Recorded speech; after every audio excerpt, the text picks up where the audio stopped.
Kalimit ng Mary, napamagat si Sisa, Kabanata 16.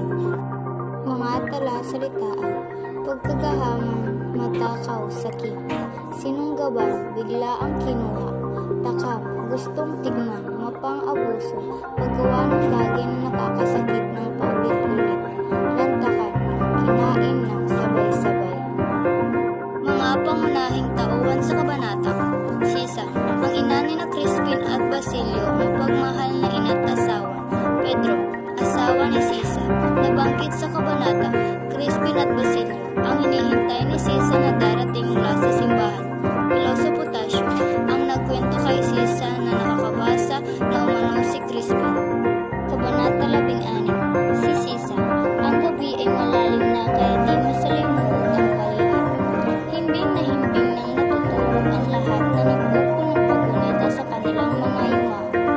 Sina Basilio at Crispin ay nakatira sa isang dampa sa labas ng bayan na may isang oras kung lalakarin. Ang asawa ni Sisa na si Pedro ay isang lalaking walang puso at sakit. Wala itong inaatupag kundi ang kanyang besyo at pagsasawa. Habang si Sisa naman ay nagmamalasakit buhayin ang kanilang mga bihira lang kung ito ay umuwi at magkita man ang mag-asawa, lalong sakit ng kalooban ang dinaranas ni Sisa. Upang may naituso sa masamang besyo ng asawa, ay binibenta nito ang kaunting alahas. Nang si Sisa ay wala nang may bigay, pinabuhatan siya ng kamay ng lalaki, dala ng malaking pagmamahal at kahinaan ng loob. Walang nagawa si Sisa kundi umiyak at magtiis. Para sa kanya, ang lalaking ito ang kanyang Diyos at ang kanyang mga anak ay ang kanyang mga anghel. Lalo namang naghari-harian ng lalaki ng kanyang matalos ang malaking pagmamahal at pagsamba sa kanya ng asawa. Araw-araw ay lumalala ang kanyang pagmamalupit at ginagawa ng kung anumang maisipan. Bukas pa ang kagandahan ni Sisa noong siya ay bata pa. Ang mata niya ay mapungay, malantik ang pilik mata na tulad ni na Crispin at Basilio. Ang ilong niya ay matangos at bagamat maputla ay kaakit-akit ang kanyang mga labi. Ang kilos niya ay kayumanggi, ngunit kahit bata pa ang gulang niya ay tila may edad na siya. Dala ng hirap at pagtitiis na dinaranas sa buhay.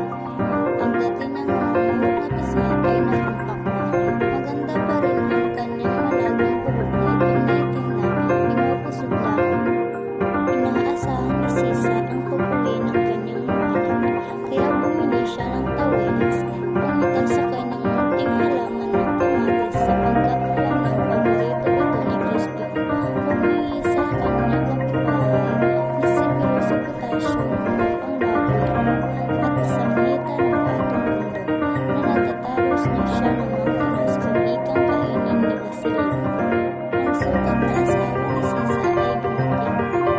Kinain ni Pedro ang lahat ng iniluto at pinahanda ni Sisa para sa mga anak. Pero napapagod at itinamang ang dalawang anak na pinatuwa ni Sisa. Kaya nasabi niya na hindi na siya magkakaroon kasi naalala ni Pedro ang mga anak. Kinuha ng lalaki ang kanyang pinalimutan at umamay ng mabilis. Hindi na hinintay sina Crispin at Basilio. Ibinalita ni Sisa sa asawa na si Crispin ay nakababasa na at marahil si Basilio ay mag-uuwi ng kanyang sahod. Kagiat naman ay pinatatabi ni Pedro ang pera para sa kanya. Inilapag ang inihaw na 3 taweles sa palayok ng kanin at naghintay sa pagdating ng anak. Nagdasal si Sisa sa Birhen at sa Diyos na iligtas ang mga anak.